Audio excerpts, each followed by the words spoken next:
అందరికీ నమస్కారం. బలమైన మనస్సును పొందేందుకు సూచన. చాలామందికి మంచి చేసే మాట కొందరికి కష్టం కలిగించినా చెప్పేయమంటారు. అవునా? అదేమంటే యువతలో ఎక్కువ మంది భయాందోళనలు, అశాంతి, అసహనాలకు లోనవుతూ నిద్ర, ఆనందాలకు దూరం అవుతున్నారు కదా. యువత యొక్క సమస్య దేశ సమస్య అవుతున్నది. ఎట్లాగంటే బలహీనపడ్డ మనస్సు ఆరోగ్య, ఆనంద ఆలోచనలను కలిగించలేదు. మనస్సుకు బలం లేకపోతే ఆలోచన నియంత్రించబడక ఇతరులకు ఇబ్బంది కలిగించిన తన పనిని నెరవేర్చుకోవాలనే ఆలోచన, అక్రమ సంపాదన సమర్థవంతమవుతాయి.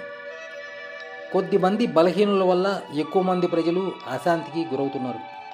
ఫలితంగా దేశ భద్రతకు నష్టం ఏర్పడుతున్నది. అవునా? అదే అసలైన సమస్య. విశాల బుద్ధితో ఆలోచిస్తే సమస్యని చాలా సులభంగా పరిష్కరించుకోగలము. అది ఏ విధంగానంటే హృదయమందున్న దివ్యత్వం నుండి చైతన్య శక్తి ప్రసరిస్తుంది.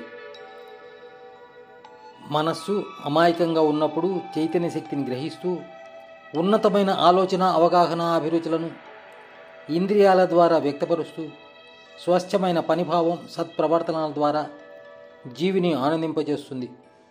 స్వచ్ఛమైన పనిభావం, సత్ప్రవర్తనలకు తయారైన మనోస్థితి ఉన్నత లక్ష్యాన్ని సాధిస్తుంది. అయితే వయస్సు వచ్చే కొద్దీ సమాజాన్ని చూస్తూ చేసే పనిలో, ప్రవర్తనలో వ్యక్తమయ్యే స్వార్థ, ద్వేష, పగ, ప్రతీకార భావాల మాలిన్యాలు హృదయమందున్న దివ్యత్వాన్ని పొరలు పొరలుగా కమ్మివేస్తుంటాయి. క్రమంగా మనస్సు దివ్యత్వం నుండి ప్రసరిస్తున్న చైతన్య శక్తిని గ్రహించలేక బలహీనపడుతూ ఇంద్రియాల నుండి వచ్చే ఆలోచనలను నియంత్రించలేక ప్రవర్తనని అదుపు చేయలేదు. ఫలితంగా ఏర్పరచుకున్న మనోస్థితి భయాందోళనలు, అసహనం ఏర్పడటానికి కారణం అవుతున్నది. అట్టి వారి మనోస్థితి వారి మాట, వారి చేత ధర్మమైనదిగా భావింపచేస్తూ దేశానికి, ప్రజలకి ఎంతటి నష్టాన్నైనా కలిగిస్తుంది. అవునా కాదా? వారిలో ఆ బలహీనత కలగటానికి మనమే బాధ్యులము. మనమే దాన్ని పరిష్కరించాలి అని నేను అంటే, వాళ్ళు దుర్మార్గులవడానికి మనమెట్లా బాధ్యులము అని మీరంటారు. ఆ విషయాన్ని చెప్తేనే కొందరికి బాధ కలుగుతుంది. అయినా చెప్పే సాహసం చేస్తాను. క్రియాత్మకత లేని పూజా క్రతువులు మనస్సుకు బలాన్ని చేకూర్చటలేదు అనే నా భావాన్ని ధైర్యం చేసి మీతో చెప్పాలనుకుంటున్నాను. కన్నప్ప, గుహుడు, శబరిలు సరళమైన క్రియాత్మక ఆరాధన ద్వారా సరళమైన భగవంతుని ప్రేమతో పొందగలిగారని మీకు జ్ఞాపకం చేస్తున్నాను. అదే సత్యమని మీరు నమ్ముతున్నారని నాకు తెలుసు. అయితే చేస్తున్న దానిలోని చిన్న మార్పును స్వాగతించడానికి ఏదో భయం. అవునా? అయితే బలహీనతకు గల కారణాన్ని ఒకమారు ఆలోచిద్దాం. దీపం ఇక్కడే పెట్టాలి, ఆ విగ్రహం అక్కడ పెడితే మీ పిల్లలు పైకి రారు అని పండితులు చెప్పాడంటే భయపడి చేస్తాం. కానీ ప్రార్థిస్తున్న దేవుడు రక్షిస్తాడన్న విశ్వాసంతో చిన్న క్రియని చేపట్టలేకపోతున్నాము. విశ్వాసంతో చేసే చిన్న క్రియ శుభానికి బలాన్నిస్తుంది. అనుమానంతో చేసే భారీ క్రతువైన అశుభానికి బలాన్నిస్తుంది. ఫలితంగా ఏది అవ్వకూడదని అనుకుంటామో అది బలాన్ని పొంది అవుతుంది. కష్టం వచ్చిందని భగవంతుడిని నిందిస్తాం. అవునా కాదా? గట్టిగా చెప్పండి.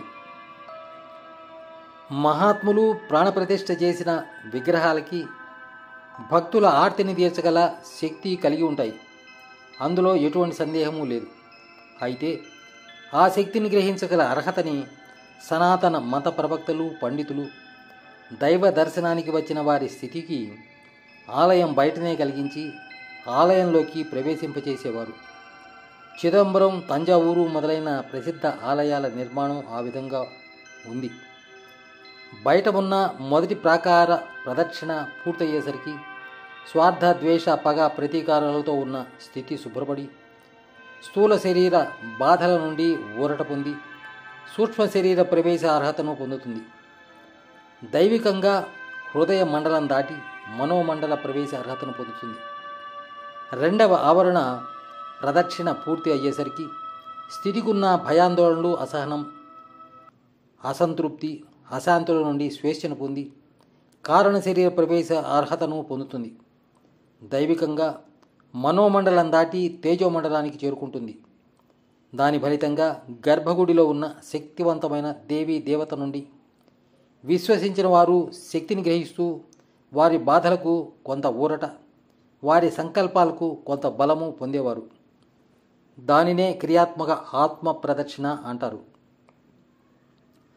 అదేవిధంగా ఇంట్లోనే కూర్చొని గురుత్వంతో అనుసంధానమై చేసే ధ్యానక్రియ ద్వారా ఆత్మ ప్రదక్షిణ చేసి హృదయమందున్న దివ్యత్వాన్ని ఆరాధించవచ్చు. అయితే సాధారణ మానవాళి ఈ రెండు విధానాల్లో ఏ ఒక్కదాని నుండి ప్రయోజనాన్ని పొందలేక బలహీన మనస్కులై వ్యసనాలకు గురవుతున్నారు. గుడికి వెళితే అయ్యవారు చేతిలో 2 పూలు పెట్టి ఆత్మ ప్రదక్షిణ చేయించి పంపించేస్తాడు. దానివల్ల స్థితి శుభ్రపడక దైవకృపని గ్రహించలేని ఫలితంగా మనస్సు బలాన్ని పొందలేక చైతన్యాన్ని వినియోగించుకోలేకపోతున్నది. ఫలితంగా ప్రజల్లో స్వార్థ, ఈర్ష్య, పగ, ప్రతీకారాలు బలాన్ని పొందుతూ అరాచకం ప్రబలమవుతూ మానవత్వం నశిస్తున్నది. అందుకు బాధ్యులెవరు? విశాల హృదయంతో ఆలోచిస్తే వీటికి ప్రధాన కారణం మతాన్ని సరైన విధంగా ప్రజల చేత వినియోగింప చేయటంలో మత పెద్దలు విఫలరవుతున్నారనేది నా అభిప్రాయం మాత్రమే. మీ నిర్ణయం పూర్తిగా విన్న తరువాత నిదానంగా తీసుకోండి. అన్ని మత గ్రంథాలు, మత ప్రవక్తలు మన హృదయంలోనే దివ్యత్వం ఉంది అని ధ్రువపరిచారు. దాని నుండి ప్రసరితమయ్యే చైతన్య శక్తిని వినియోగించుకొని ఆరోగ్య, ఆనంద ఆలోచనలను పొందగల క్రియాత్మక విధానాన్ని సైతం వారు మనకి అందించారు. అయితే దురదృష్టవశాత్తు క్రియని ఆచరింపచేసేవారు లేక మరుగున పడింది. ఫలితంగా అనేక మంది అమాయక ప్రజలు వారు పొందుతున్న కష్టాలని పోగొట్టుకునే ప్రయత్నంగా మతాచార్యులను, పండితులను ఆశ్రయిస్తూ వారు సూచించిన ఆచార క్రతువులు ఆచరించినప్పటికీ శాంతి లభించని కారణంగా మరింత బలహీనులవుతూ మరో మార్గానికి ఆకర్షితులవుతున్నారనే విషయాన్ని మత పెద్దలు గుర్తించకపోతే దేశ భద్రతని నష్టపరిచిన వారవుతారనేది సత్యం. మీకోసం కాకపోయినా యువతరాన్ని దృష్టిలో పెట్టుకొని ఆలోచించండి.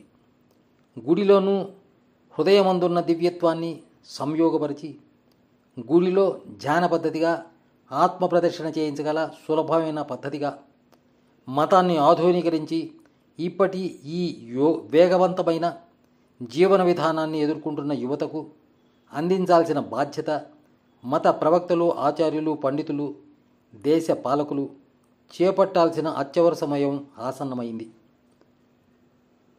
అవుననేవారు మార్పుకు స్వాగతించండి, కాదంటే మనం చేయగలిగింది ఏమీ లేదు. మతాచార్యుల వల్లే నష్టపోయిన మత విశ్వాసాన్ని పునరుద్ధరించాల్సిన బాధ్యత వాళ్లపైనే ఉంచి చూస్తూ ఉందాం.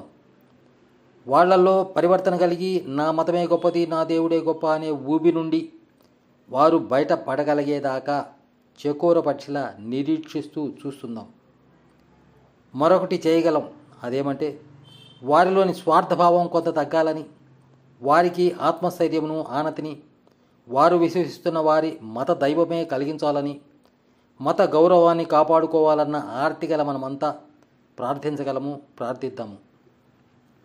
మనమో లేక వారో దివ్యానుభూతికై ఆర్తిని పొంది మార్పును స్వాగతించే ఆ శుభగడియ వచ్చినప్పుడు ఎక్కువ శాతం ప్రజలు అభిలషిస్తున్నట్లు నశిస్తున్న మానవత్వం సుస్థిరపడి అభ్యుదయాన్ని పొందగలదు.